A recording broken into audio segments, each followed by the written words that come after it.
This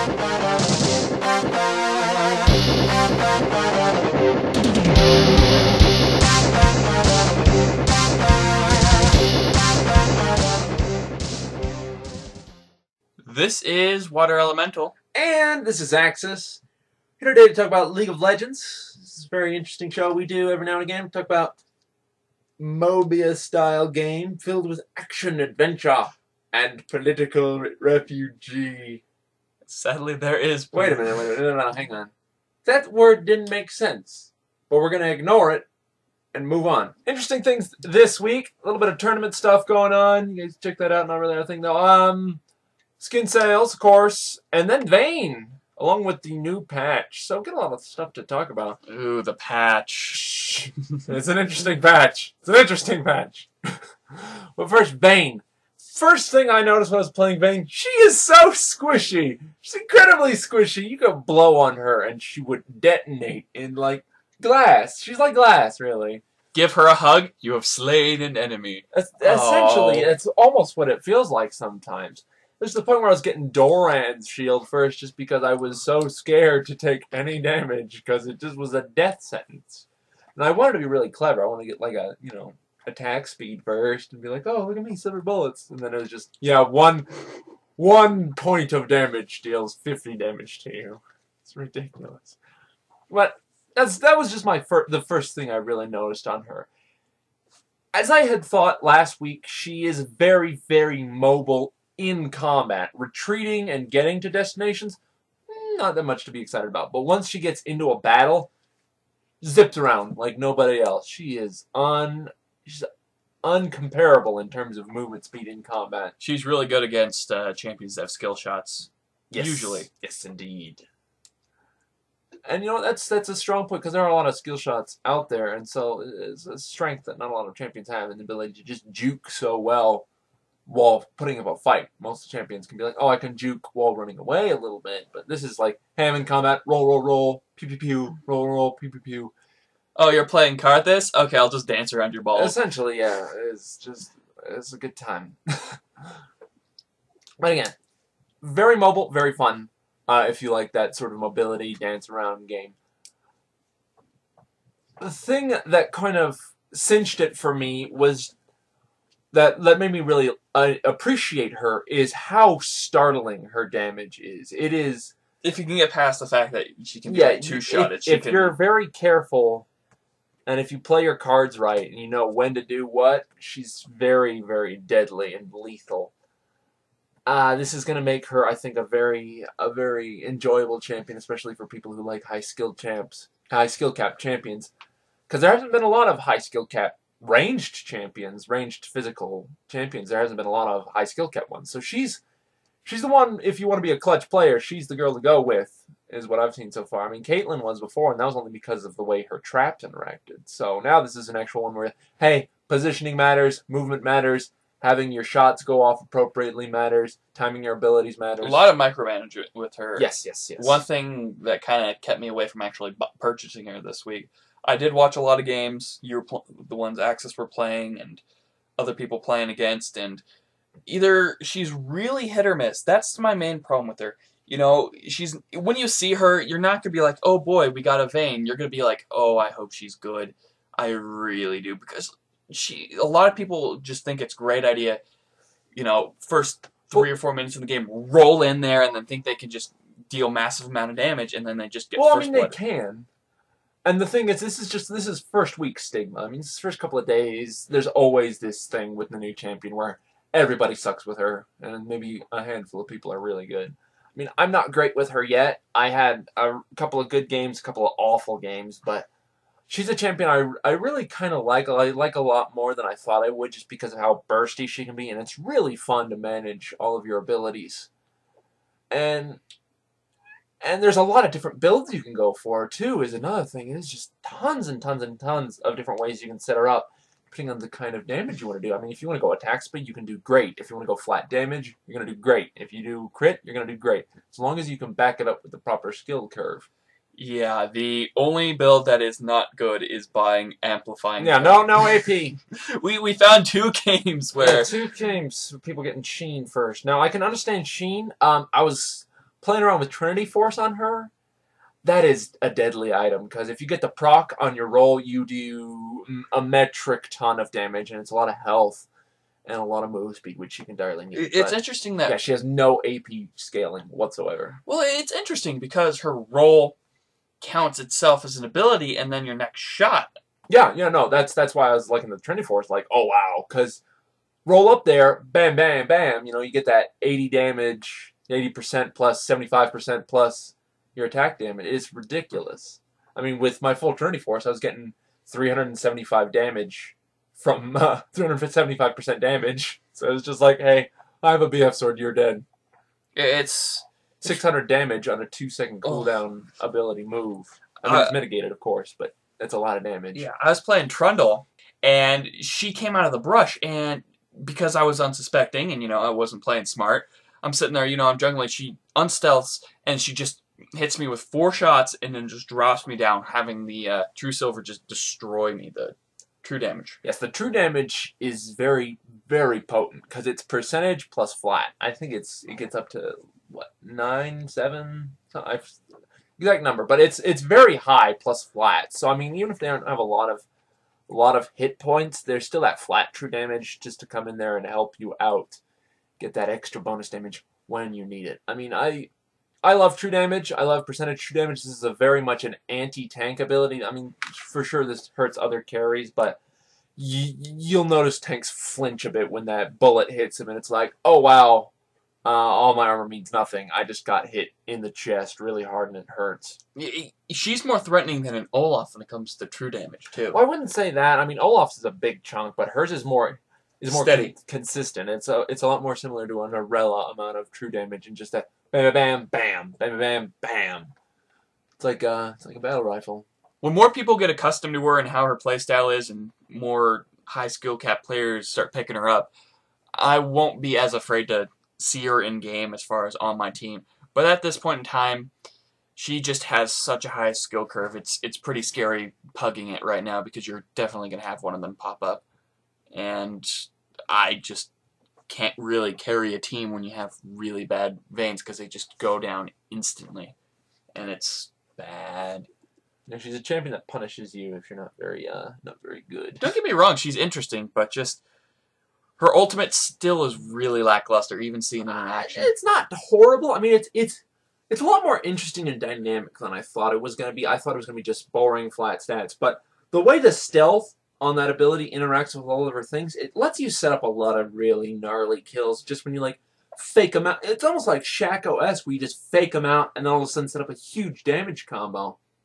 I mean, the flat stats are boring, but getting that extra oomph when you pop out of stealth, just like, boom! Hit him with that 35 damage burst. I mean, if you're at capped attack speed, 1.5 seconds is all you need.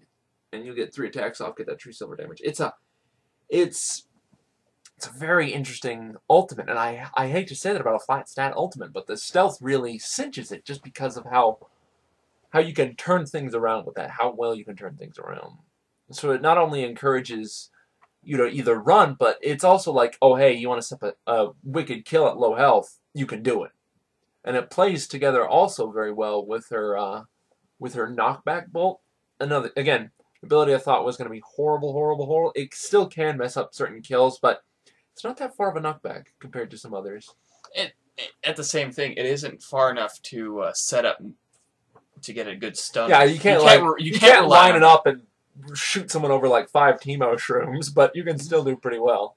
Unless you know that there's going to be like a patch. Vayne's arrow wasn't knocking people far enough, so now we can have it so it just keeps going all the way into a platform. I don't think that'll ever happen. Okay, shut up. I hate you. Again, she's a champion.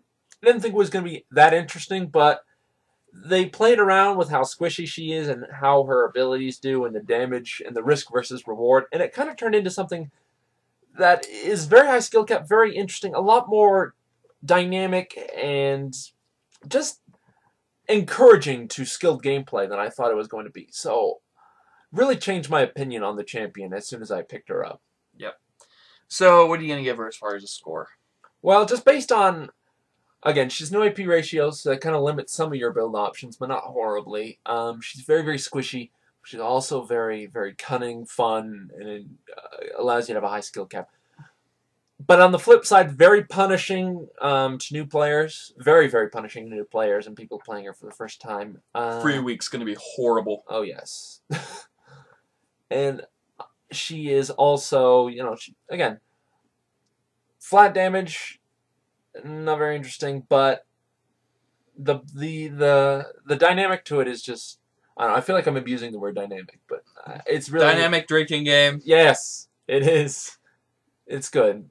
I don't like that she can't roll through walls, but at the same time, it's such a short cooldown that it's more of a combat dash than a flash. So, I mean, that's what it was intended for, and I kind of like they're changing the way we're going to look at that flash. So, just based on all that, I'm a little bit biased because I like high skill cap champions, and she is one of those exactly. So, in spite of some of her flaws with squishiness and just kind of some boring parts of her abilities, I will give her an 8. She doesn't appeal to me, maybe because I'm not very interested in these high skill cap range champions and stuff like that. And I did like Caitlyn, I really did. But she just doesn't have that appeal to me that... Well, I mean, she does even more burst damage early game than Caitlyn does. It's insane. If you know what you're doing, though. Like, a lot of people will just pick her up thinking that they can just burst off these instant kills.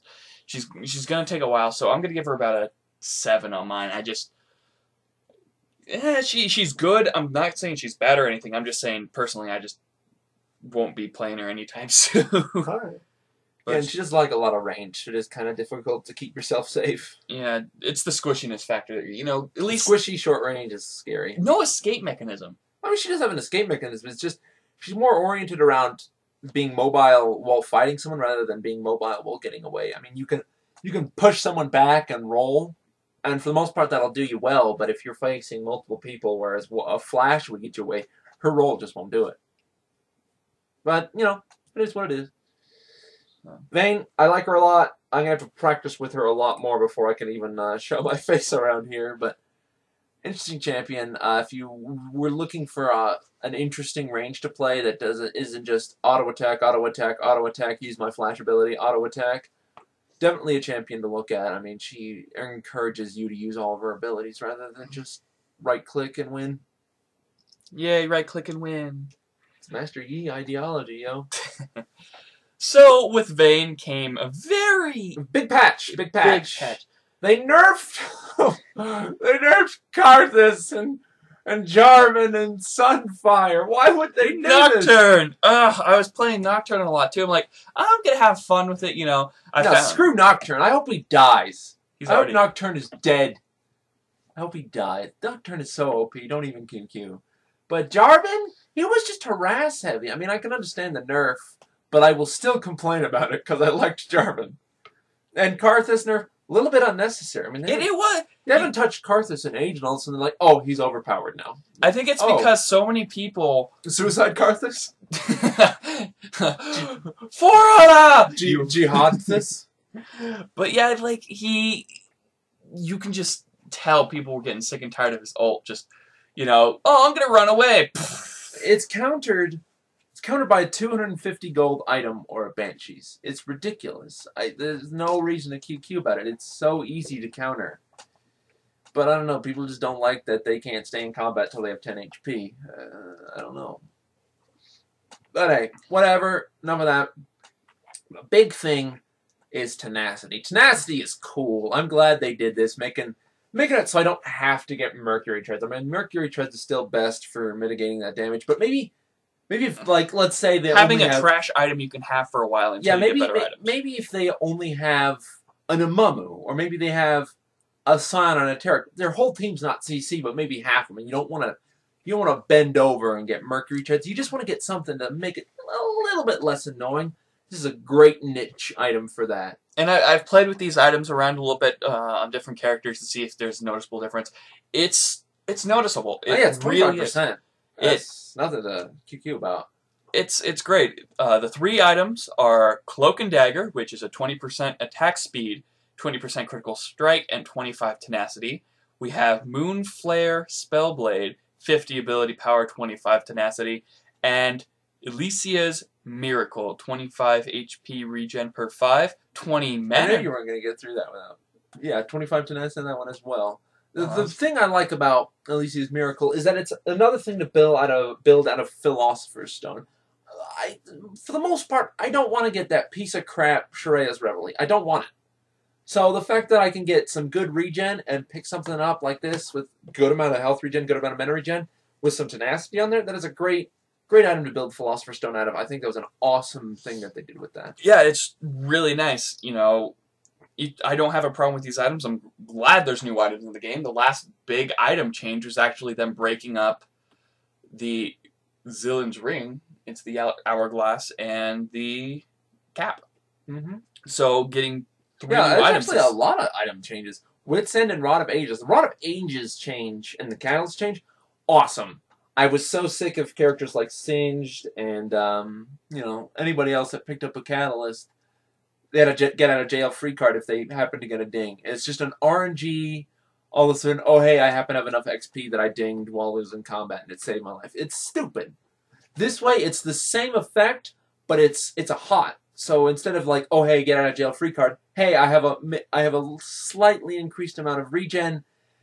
If you don't keep the pressure up on me, I'm going to regen it. And they added it to Rod of Ages without changing the cost on Rod of Ages. So all of a sudden, it's just like, oh hey, Ages just got better. Yeah, squishy casters that need a little bit of lane staying power that upgraded their Rod of Ages first. This is great for them. This is great for them. I might even consider ditching Clarity on some of the characters I get Rod of Ages for just because I'll have that regen even if I get my Rod. And then Wits End. Awesome change. I mean, I don't like that it doesn't burn mana anymore. That was probably my favorite part of it, especially as playing as Nocturne in 3s and just being able to jump on someone, drain their mana, and then just kind of kite them back. Well, yeah, but I agree with the problem they brought up on the patch preview is if they had any mana items, it was useless. If they had no mana items, it was overpowered. So, I mean, it sucks that it's gone, but I can understand why. And now it's cheaper, so you still get the damage. It's cheaper, and you get 20 magic resistance on top of the magic resistance it already has. It's going to be a great item and it's stacked to complement squishies. And it's a stackable thing, so if you have a really high attack speed champion, it's going to be there really fast. And it's so, like, it's not a bad thing now. Great. It's great. It's great to counter AoEs for range, which, you know what, range can be squishy, but this will give them and a lot of people didn't know about this item because they rarely saw it. No, I use them all the time. What are you talking about? Well, I rarely see it when an enemy team plays against me. Stupid boob! Get on my level! And there's that insult again. I love it. It's the greatest. But yeah, there's the patch notes. Read the whole thing. There's a lot of small little changes to other champions like Shen and stuff. Yeah, very interesting patch. I like it a lot. Another thing to note, some sales. Check them out. I don't really want to go over them today, but, very interesting sales. Things like Dragon Knight Mord. I mean, I know there's a new Mord skin out, but Ramus and Draenamir, so check them out. I mean, if you feel like it. I like these new skins. I really really do. do. They're cool. They're very cool. But it's weird that Caitlyn gets a skin before Lux, like LeBlanc. Lux and Tarek. It's weird that she would get one. It's weird. Like, but you know what? They're on it. I'm sure they're on it. It better be getting like a legendary Tarek skin. But that would be outrageous. Truly. All right. Next thing, guys, we're going to move into is our own segment here, starting off with questions. First question comes from the comments with our good man, Mestra12, asking us another question this week. He says, what type of champions do you guys like and why? I'll take this one. I am a huge support person, having the ability to help the team more than I can, just messing it up. It leaves me less room for error as far as, if I get ganked or something, I'm not going to totally die right off the bat. Tarek and Son and all them have escape mechanisms and all that stuff that makes them great. And it's rewarding when you get to the end screen and you have 30-some assists and people are confused on why you have so many assists and no deaths. So it's great to see. I know it's not like overly skillful or something, but it's just fun for me to be able to support people and, have fun helping people instead of killing faces. I like sort of like half tanks, and let me explain kind of what that is. It's a tank without a taunt or without a really strong CC, maybe like a half CC, but very interesting characters like Jarvan, Garen, Demacia and such. Sometimes you Everything in the Demacian area. Oh, yeah, but those characters that can still deal a lot of damage, but can weather the aggressive assault and the AoE that enemies so constantly put out that you always find yourself fighting that just a lot of AoE stuff. Champions that can weather that and put out the damage while your team charges in and helps you out. I like champions that can be on the front lines and deal with it and still put out a little bit of damage. So, sort of tanky DPS guys. I know I sound like an idiot for saying I love tanky DPS, but I enjoy the sort of idea that, oh hey, I don't have to either stay back like a caster, and I don't have to be as bored as I would be with a tank. I sit there, I'm bruising, I'm punching, and I'm still taking all the damage I need to with cooldowns and such. Next question comes from our email. This comes from a friend of mine. He asks, what runes do you guys suggest overall, and for pretty much any champion? So Blues, what do you go for?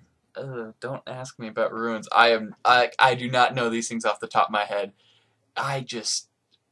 So you wouldn't use Blues? All right, what would you use for yellows? I don't use runes. No I Blues. am a hardcore player. Leaves Blues open. I leave Blues open in case they patch in something decent, because seriously, runes are just so mainstream. All right, what do you use for yellows? You use any yellows? For Blues, I use generally cooldown reduction on all my champions. All right. Yellows, I go with attack speed or attack damage, depending on if it's a ranged or close quarters champion. And Reds? Reds, attack damage or spell. And Quints. Move speed, health, and spell or armor pen. Okay. Everybody's gonna think he's stupid. For Blues, I generally use in terms of value. I'm gonna go with just raw value, the most bang you're gonna get for your buck. Magic resistance for Blues, like all the way. Those are just the best you can get. I mean, cooldown reduction is great. I use a lot of cooldown reduction myself, but in terms of general play, magic resistance is going to be your best bet for Blues. For Yellows, health per level or dodge. I wouldn't say mana regen because of the nerf, but mana regen maybe 1 or 2 with the rest dodge or health per level. Great choices.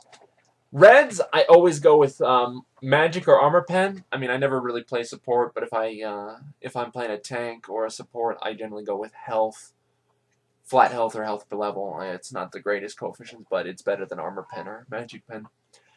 For Quints, I usually round out my magic or armor pen, maybe get 1 or 2 magic or armor pen Quints.